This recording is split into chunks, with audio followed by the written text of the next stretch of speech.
Olá, eu sou José Carlos Valverde, professor de Educação Física com especialização em danças a dois, especialização essa no exterior. Aqui no Brasil a gente não tem, infelizmente, capacitação, né, bons cursos acadêmicos para especialização, então fui buscar lá fora a especialização. Sou autor de várias coleções de videoaulas aqui nesse canal, do nível iniciante ao avançado. Muitos já devem conhecer, né, quem é inscrito aqui no canal. E sou autor desse livro aqui que eu quero falar a respeito, que é a primeira teoria brasileira de elementos coreográficos de dança de salão e dança social. Só existem mais 3 teorias no mundo, são todas norte-americanas de danças a dois. Então essa teoria é inspirada, como eu disse, na técnica, principalmente norte-americana, desses conselhos, desses entes de dança, né?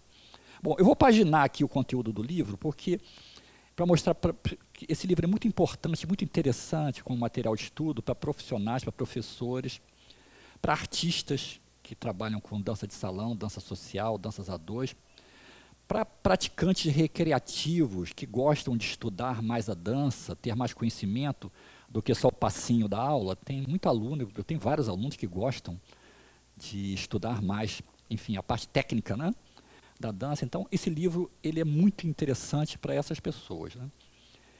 Bom, vou paginar aqui em cima o livro, vou direto, tem as páginas aqui de introdução, eu vou direto aqui para esse capítulo primeiro capítulo, que é o capítulo de origem, né? Como eu disse, o livro é técnico, ele fala de tecnicismo. Então, eu falo de origem, esse capítulo, de forma bem generalista, de forma bem objetiva, porque a história da dança 2, dança aula, é muito disponível na internet. Minha referência de pesquisa tem aqui no final do livro também, mas uma ótima referência é a Biblioteca do Congresso Norte-Americano. Eles têm livros que eu tive acesso desde o século XIV, então digitalizados, né, manuais de dança. Quem tem interesse em aprofundar em história, quem gosta dessa teoria, enfim, da história, do timeline, né, da dança, onde começou, lá na Biblioteca do Congresso Norte-Americano. Mas aqui no livro eu falo também de forma bem objetiva, como eu disse, a dança a dois que nos serve de referência hoje, surge na Europa no final da Idade Média, né, ali no século XIV, com a dança praticada nos palácios, nos castelos, pelos nobres, são as danças de salão, e pelas danças praticadas pelos camponeses e plebeus, que são as country dances ou folk dances. São danças mais divertidas, inclusive, né? Inclusive, o rei Luís XIV, ele ficou com muita invejinha quando ele viu a contradança inglesa, que era muito alegre, muito divertida, e as danças dos palácios eram muito chatas, sabe? Muito cheias de reverência. Então, o pai e a mãe das danças que nós conhecemos hoje, de todos os estilos, essa simbiose, esse casamento entre a dança da corte e a dança dos plebeus. Então, esse capítulo fala sobre isso de forma muito generalista, como disse, não vou encher o livro de páginas sobre isso, encarecer o livro, né? No segundo capítulo, eu falo sobre a classificação das danças a dois. Você já deve ter percebido que eu separei dança de salão de dança social, né? Porque dança de salão, ela é o título das danças a dois, de uma forma geral, aqui no Brasil, só. Lá fora, no exterior, na América do Norte e todos os outros continentes, uma coisa é dança social e outra coisa é o ballroom dance. Então, ballroom dance, que é a dança de salão internacional, é uma dança desportiva. Todo o resto, para vocês terem uma ideia, forró, zouk, salsa, bachata, sertanejo, tudo para o estrangeiro, para eles é dança social, que é o certo. Forró não é dança de salão. Salsa não é dança de salão. Você vai a Cuba, vai ali em Havana, Santiago de Cuba, você vai ver eles dançando na rua, nos quintais, enfim. Você vai achar, e vocês fazem dança de salão, né? Não vai saber nem o que é isso. Porque salsa, primeiro que não se chama salsa lá, né? Hoje eles já usam o nome salsa. Dança de salão é uma denominação nossa, aqui, brasileira, para tudo. Mas no Brasil, dança de salão, samba de gafieira, bolero brasileiro e soltinho. E quem ainda trabalha com tchá-tchá-tchá, né?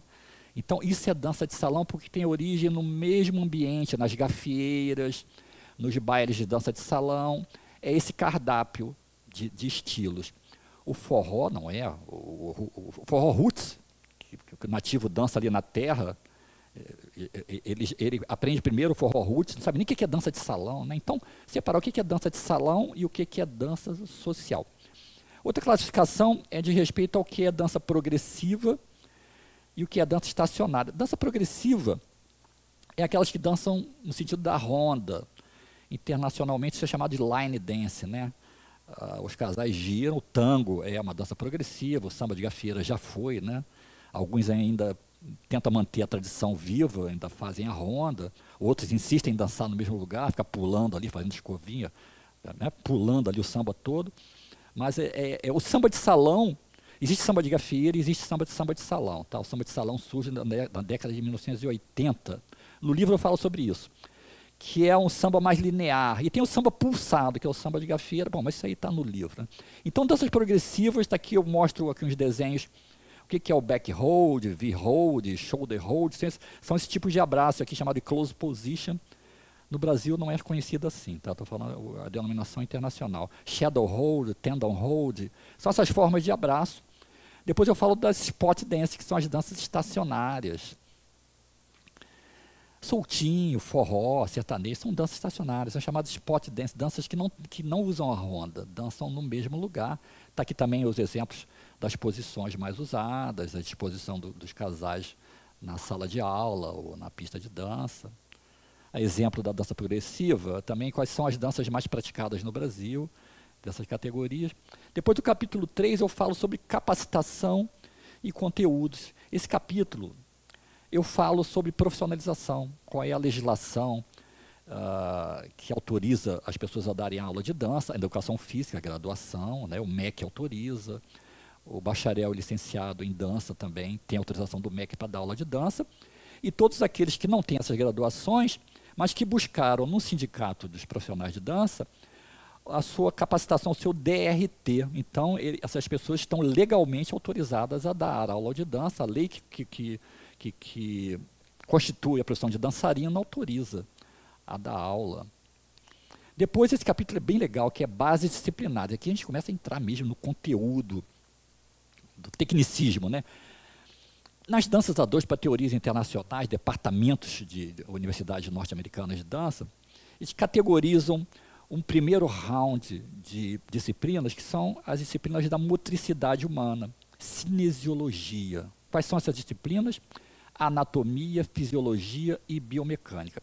Importante, professor, você, aí também de forma generalista, de uma forma bem objetiva, conhecer o corpo humano, conhecer os planos de direção, quais são os segmentos do corpo, como é que é o sistema musculoesquelético, quais são os planos anatômicos, sagital, coronal, o transverso, como a anatomia, né, divide o corpo do homem. Isso é muito importante para o professor, mesmo para o aluno também, né, mais curioso, entender. Esse livro aborda isso nesse capítulo. E se a anatomia explica o que é no corpo humano, a fisiologia fala de como funciona. Então, mostra como esse sistema musculoesquelético funciona, interagindo com outros sistemas, sistema nervoso central, com o sistema proprioceptivo, sistema vestibular, regulando o equilíbrio. Muito legal saber isso, professor, muito importante, né? A biomecânica, também eu falo de uma forma bem rápida, bem objetiva. Biomecânica é matemática e física, né? Então, isso também não interessa muito para o profissional se aprofundar. Quem quiser se aprofundar, tudo bem, mas não é importante para o ensino e para a prática da dança 2. Como eu disse, conhecer cadeia cinética, o livro fala sobre isso. Corrente cinética, reação em cadeia cinética, isolação e contra-body movement, isso tudo é biomecânica. O livro fala sobre isso.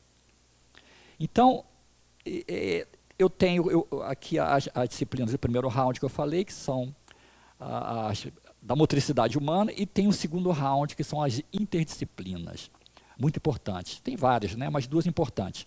Psicomotricidade e teoria musical. Psicomotricidade, muita gente acha que o psicomotricista trabalha só com criança. Não.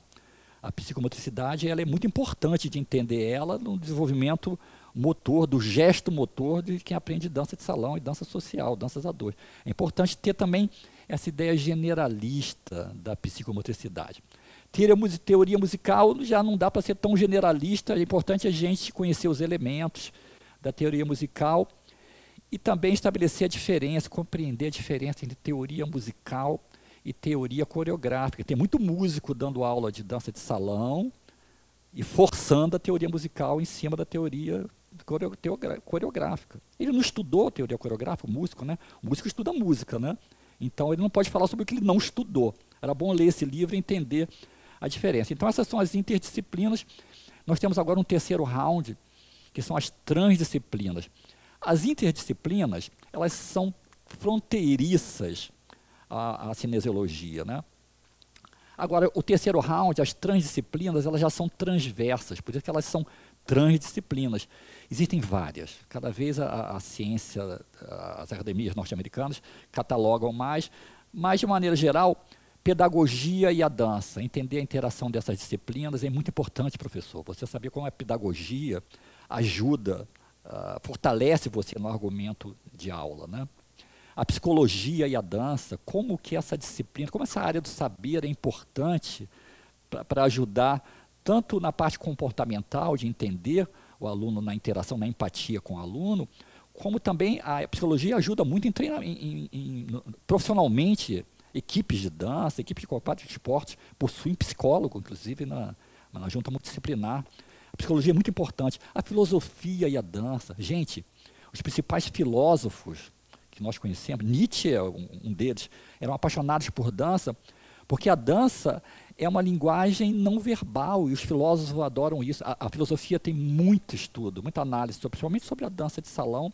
Vale a pena também, aqui esse livro fala um pouco sobre isso também.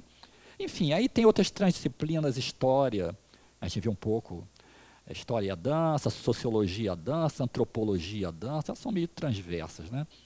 Bom, eu vou encerrar aqui por esse vídeo, vou gravar outro vídeo, falando desse capítulo que a gente está vendo aqui, ó. Individualidades, é um capítulo grande, né? Gente, muito embora seja uma dança 2, seja uma dança de salão, conhecer a individualização, conhecer as qualidades físicas, as valências físicas, o ritmo, o equilíbrio, velocidade segmentar, agilidade. Velocidade e agilidade não é a mesma coisa. Tem muita coisa legal para a gente ver nesse capítulo de individualidade, consciência corporal, esquema corporal. Então, vou gravar outro vídeo em sequência a esse. Esse livro, vou deixar os links aqui na descrição, estão à venda. Esse livro está à venda na Amazon e na Wiclap. Vou deixar aqui os links, né, na descrição. E a gente se vê, então, no próximo capítulo, falando um pouco mais, paginando, né, um pouco mais do livro.